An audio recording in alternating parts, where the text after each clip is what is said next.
Well, good evening, everybody. Welcome to the Denver Bronco Roundup Podcast. We're brought to you by Rocky Mountain Sports Network, sponsored by Morgan Trinkets. And thank you so much for tuning in for a very, very special episode. Man, Trevor, I don't know about you, but I'm excited. I'm nervous. I'm ready to go because we have, as we teased, I'm gonna tease us up. We have a two-time Super Bowl winner. He scored 2 touchdowns across 2 Super Bowls.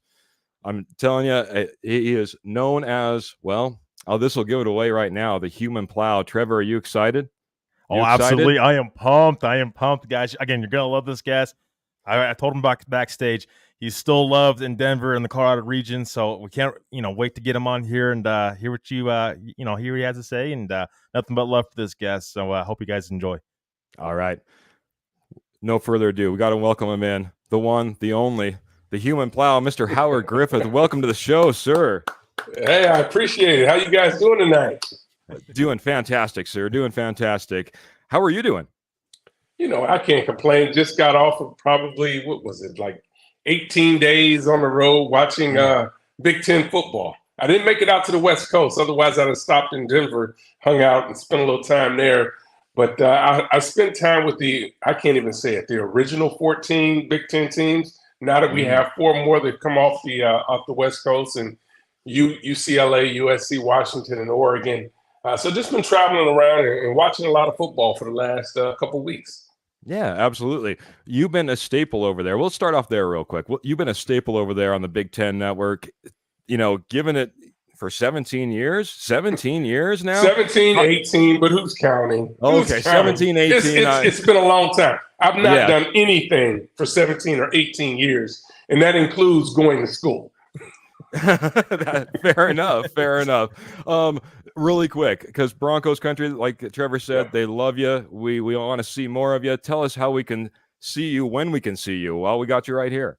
Well, the Big Ten Network, and we don't have any schools in Colorado, but we've had a couple of editions, USC and UCLA, Washington and Oregon, and I'm sure somewhere in the Colorado region you can get us on the Big Ten Network and have an opportunity to not only watch us, but watch our 18-team conference, which it's crazy when you start to think about where college football is going right now with the big super conferences, whether it's the Big Ten or whether it's the SEC. Obviously, the ACC is still around, in the Big 12. So, it's a fun time now in college football, and it's one of those things that now, a lot of times college football is starting to emulate what we're seeing at the professional levels when you talk about the transfer portal and free agency and that sort of thing. So there's a little bit of there's some similarities starting to take shape in the college game right now. Yeah, absolutely. I like that. It's weird to see college emulate the NFL because it always seemed like it was the other way around. Yeah. We want to get a few questions in for you. We got you for about 10, 15 minutes. Love your thoughts, love your ideas, especially your football mind. Going from playing it to covering it, it's fantastic. So, Trevor, why don't you kick us off, man? I know you had a great question to get us started. Yeah, again, we have a legend in the room, guys. So again, we gotta learn a little bit more about you, Mr. Griffith. So I want to, kind of start you off a little bit, knowing a little bit more about you, and then we'll get into. Of course, we got to get into your thoughts on Bo Nix and the Denver Broncos.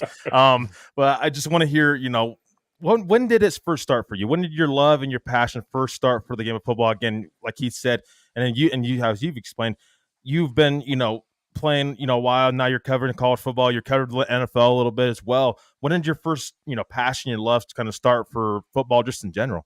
I really go back to grammar school and watching a guy by the name of Walter Payton, or Sweetness as he's referred to here in the Chicagoland area, watching him play. And he's, quite frankly, that was the only jersey that I've ever worn that had someone else's name on the back of it. And, we loved him and had opportunities to meet him throughout the years before his passing. But that's really when it started, playing football on the church lawn on the south side of Chicago. It was tackle in the grass, touch on the concrete. Sometimes there was tackling going on the concrete as well. But that's where it started. But, actually, I didn't start playing tackle football until I got to high school because there weren't a lot of Pop Warner or youth football programs in my area. And in grammar school, I played flag football. So once I got to high school at Mendel Catholic here in Chicago, I started to, I kind of like this game, and I kind of want to pursue this thing and kind of want to play in college. And I decided to transfer in my senior year to a school, Percy L. Julian, that's had a lot of pros come out of that place, and play for a guy by the name of Dr. J.W. Smith, who was our coach at the time. Really did a great job, not only with the guys who went on to play in the National Football League and at the collegiate level, but really he was a father and a mentor to so many other people that didn't make that jump to college or pros, that really needed to become productive parts of society, whether that's teachers, police officers, firefighters. He really did a great job, he and his coaching staff, of touching the community. Decided to go to the University of Illinois and walk on when I had some scholarships at some 1AA at the time is what they were called, like Illinois State and Southern Illinois. But my dream was to play at the University of Illinois. Grew up, like I said, on the south side of Chicago. I'd run home after Sunday school and try to catch the Mike White show, who was the head coach at Illinois at the time. And they were on a little bit of a run. They had a guy by the name of Thomas Rooks and David Williams that is actually, David Williams is in the College Football Hall of Fame right now. And that was really, he was like really the guy we saw before we saw really Jerry Rice running some of those shallow cross routes, because he used to score on those all day long, because Mike White came out of that West Coast system, those guys that were at Cal, and a lot of those folks that were there. And then I just said, man, this is what I really wanted to do. And I was drafted in the 9th round by the Indianapolis Colts, and that didn't really work out. I was sitting there saying, well, why would they draft me? They've got Eric Dickerson, and they just drafted Anthony Johnson in the 2nd round the year before. And Albert Lewis was on that team, who, in my opinion, was one of the first, Albert Bentley, was one of the first guys that was really a great third down back out of the backfield. And I was so my first couple of years in the NFL, I spent on the practice squad trying to find out, where I was ultimately going to be able to fit. And after being on the practice squad with the Buffalo Bills, who to me is one of the greatest creations or collection of talent that I've ever seen. You think about their 4-year run to the Super Bowl, those 4 years, and it was an unbelievable team. So in that moment, I really started to figure out, what I was going to be able to do. Ultimately, wasn't going to be a tailback, and that didn't really hit home until I spent time with the San Diego Chargers. There were Natron Means, Marion Butts was there. It was just a host of guys. Eric Bieniemy, who's now the offensive coordinator at UCLA, great friend of mine. But it was a loaded backfield. And Sylvester Crooms, who was the running back coach, came to me and said, "Hey, man, why don't you think about starting to play fullback?" And I'm like, "Oh, fullback? I mean, you never get the ball, you never get to do anything." But my drive to be in the National Football League was more important than me carrying the football and scoring touchdowns. So that's when I kind of made that switch. In practice, we were practicing against the LA Rams, or the Anaheim Rams, or whatever we were called at the time. We were practicing in Anaheim and playing in Anaheim at the Big A. And that's kind of where I really started to feel like the fullback position was going to be my way of being able to stay in the National Football League. And it ended up panning out that way. I had a chance to, block for guys like Jerome Bettis, and, it was just great. Ended up going to Carolina for a couple of years and practiced against the Denver Broncos. And really, I think the real story behind it is you never know who's actually watching you. So you always need to be giving your best efforts at all times. And the reason I say that is because I was at San Diego Chargers. I was on the practice squad. Natron Means had just been drafted that year, but Ronnie Harmon was hurt. Marion Butts was hurt. Eric Bieniemy was hurt. So I ended up starting the scrimmage off. So they were like, well, wait a minute, is that Natron Means? The only time I've ever been compared to Natron Means was in that particular scrimmage. Otherwise, we wasn't even close. But I started the scrimmage off, and I really, played well in that situation. And what ended up happening, what I learned later was I'd worked so hard trying to make the team that I was called to the running back coach's office, Sylvester Crooms, not his office. Looks like, oh, there we go. We got you back, Howard. Sorry about that. Phone's ringing. No worries. All kinds of things are going on around here. But we were actually on the road getting ready to play the 49ers. And Sylvester Crooms called me and said, hey, come to my room. I need to talk to you. And the conversation kind of went like, listen, man, you've done an unbelievable job to this point. We don't know if we're going to be able to keep you on the roster because we're trying to make some moves, but we don't know if it's actually going to work out. So it's cut day. It's cut day. The time is tick, tick, tick, tick. It gets us like 5 o'clock. All the waivers should have been done and should have been in by that particular point, and they hadn't. And they finally got the call, and they said, hey, come on over to the office. We need to talk to you. And the first thing they said, hey, you did everything that you possibly could do to make this team. We tried to make some moves. It didn't work out.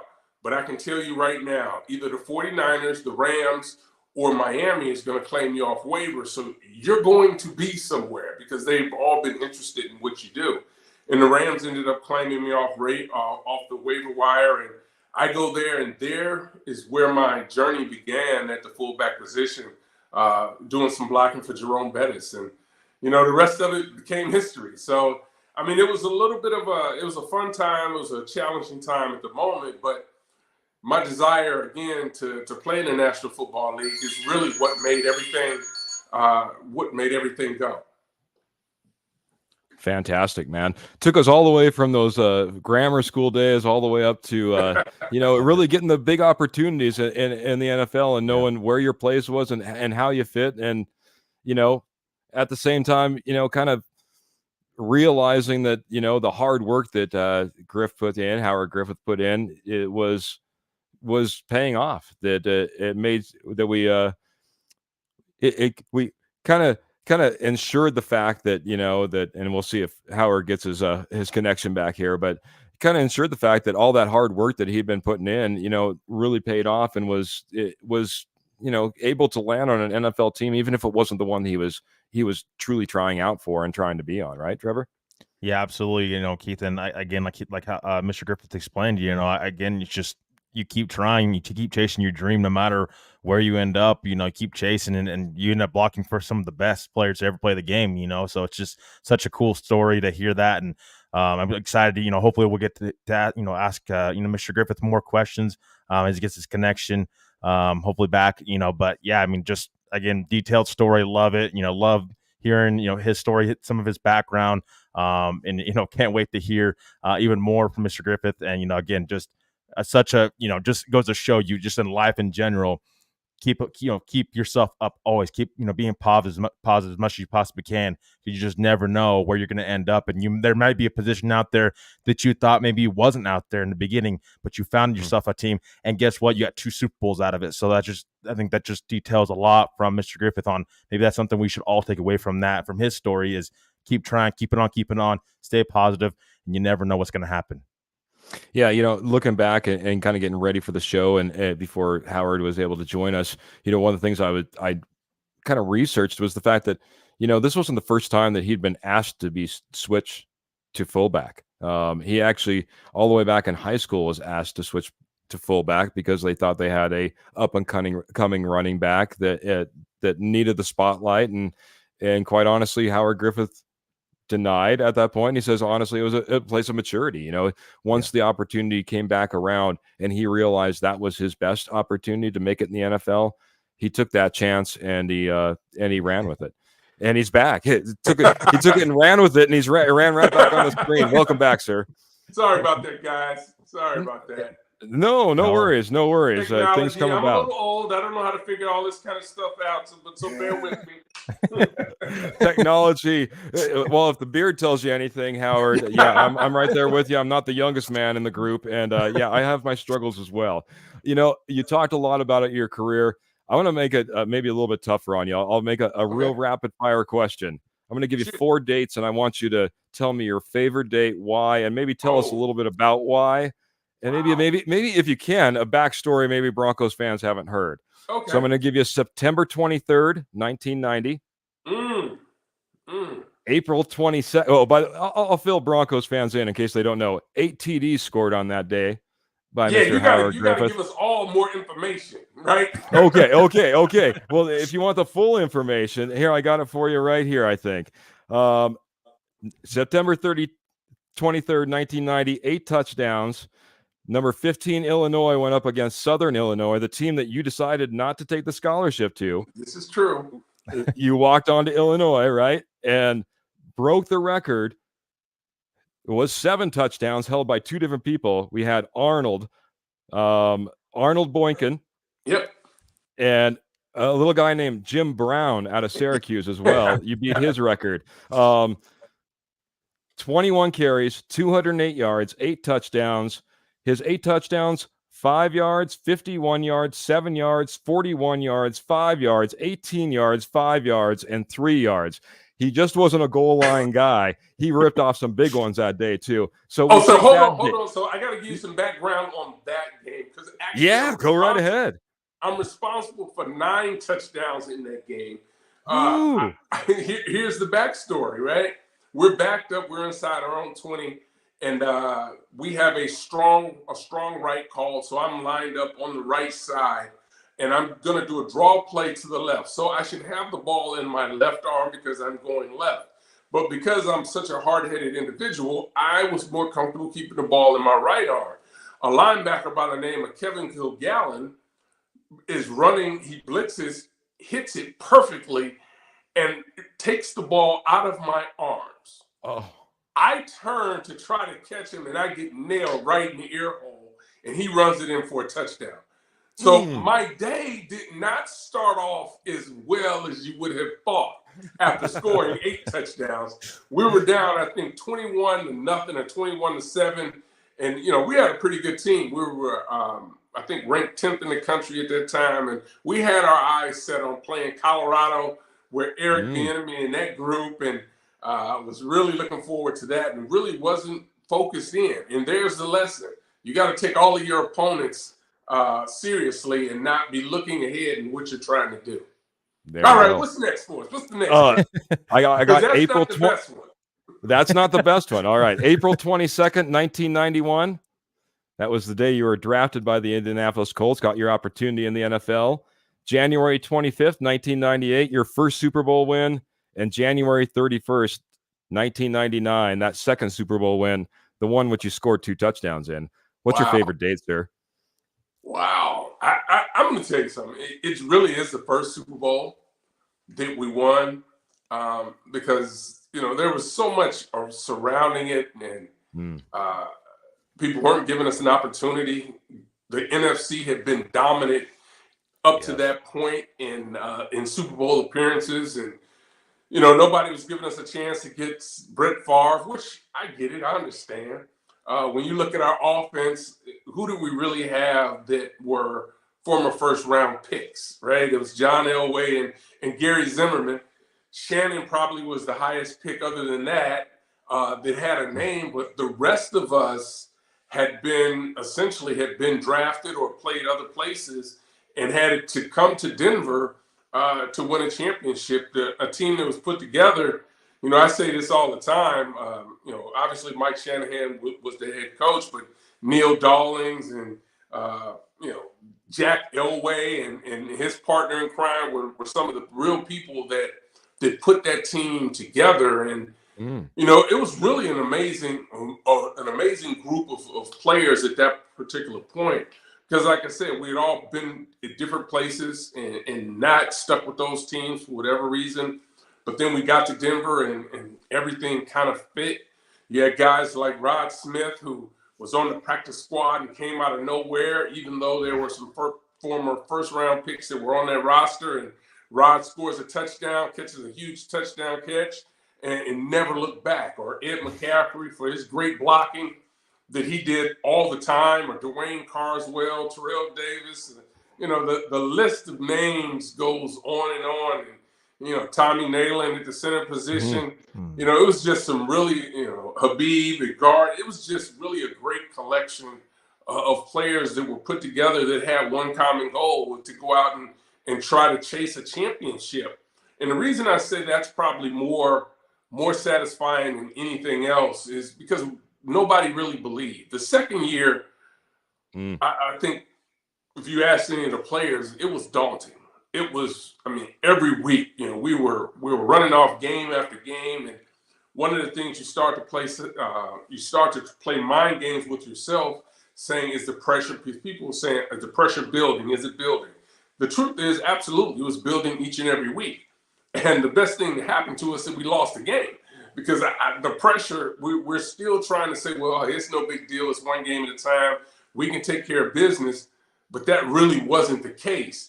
That first Super Bowl, I mean, people were so excited to get back. I talk about this a lot. When the game was over and we finally won, guys were excited to do interviews, get back to the locker room, put on their suits that they had worn to the game, and get in front of the cameras and really enjoy it. And I don't think many of us got much sleep. We drank all night and got on the plane and flew back to Denver and drank on the plane and all of that, right? But the second one was just work. I mean, it was work, and it's because of, as I mentioned, the pressure, the expectations that were out there, and the difference, the two differences between winning that first one and the second one. As I mentioned, everybody went and put on their suits and were excited to talk to the cameras. In the second one, it was just a sense of relief, and nobody really cared.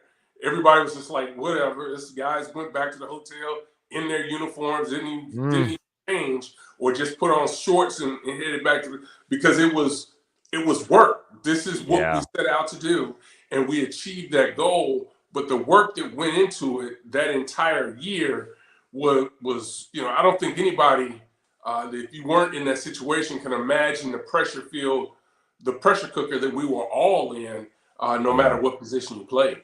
Yeah. Expectations versus relief at that point, right? That's exactly what it was. It was relief. The first one was sheer excitement, joy, because you've done something nobody thought you can do. The second time is you set a goal and you achieved that goal, and it was work to get there. And there were a lot of ups and downs throughout that year. So it was just relief that the season was finally over. Yeah. Wow. We only said 10, 15 minutes. You've already graced us with enough. So, Trevor, I'm going to get it over to you. We got to get some thoughts on this current team. I'll let you have a question there. How's that? Yeah, again, just some great stories from Mr. Griffith. Thank you. And thank you, tons. So I'm just gonna, I'll just ask the question I think Broncos country wants to know, Mr. Griffith. What are your thoughts on Bo Nix and the Denver Broncos' future? Again, I mean, it seems like they got that guy in place, but I know you've been busy. But do you think there's a little bit of a maybe Super Bowl in mind for Broncos country down the line a little bit? Maybe get the playoffs first, but maybe down the line a little bit. Yeah, I think so. First of all, I'm a big fan of Bo Nix. Never had an opportunity to meet him, but have watched his career. And you think about taking advantage of opportunities that are placed in front of you. And that's what it really comes down to, being able to seize the moment. And, his coaching staff believes in what he can do. It's been a rough couple of years at the quarterback position. Really, it's been a rough many years at the quarterback position for Denver Bronco fans. But I think if you can bring him along the right way, and I think you can play complementary football, and I talk about that from a defensive standpoint, not taking too many chances, giving up too many big plays, but being able to allow your offense to get some rest and not having all the pressure on a young quarterback, because it's tough. I'm here in Chicago, and I can tell you right now, they think Caleb Williams is taking them to the Super Bowl this year.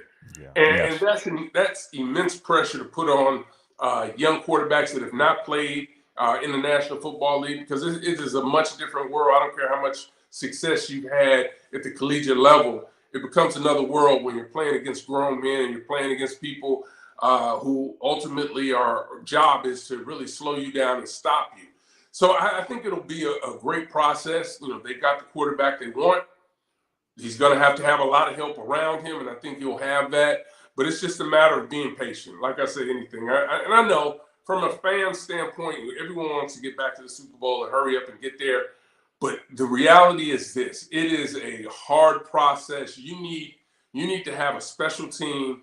you need to have a little bit of luck, and you need to, things to really just fall your way. And, I know we can all talk about being able to seize the opportunities that are out there, but it's tough, man. And the AFC is not an easy conference at all, but they're going to have to earn it if they want to get back there. But I think having Bo Nix at the helm is going to be a great start to what should be a great run for him in his career in Denver.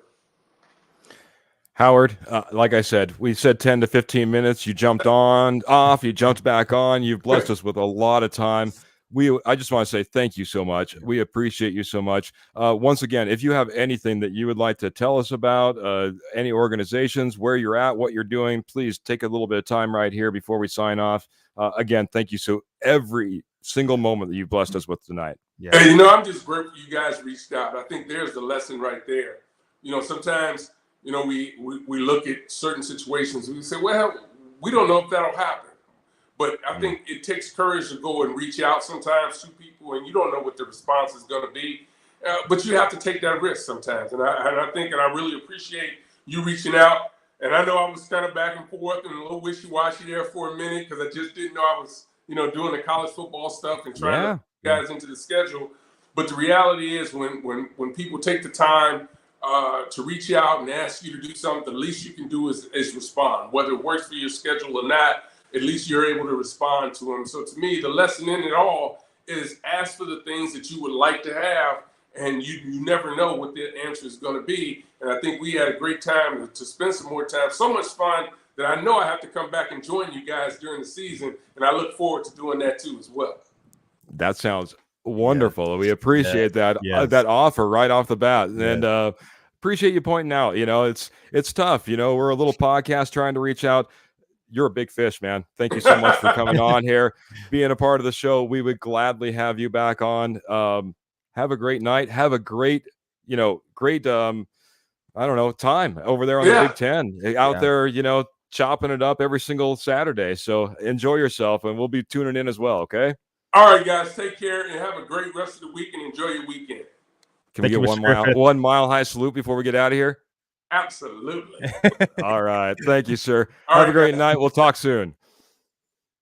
Wow. How about that, man? How about that, Broncos country? That was fantastic, man. Trevor, I could have spent all night talking to Howard, but, hey, maybe we'll have Howard back. We'll have him in the midseason and maybe get the whole posse involved, get more questions involved, have the four horsemen. Who knows, man?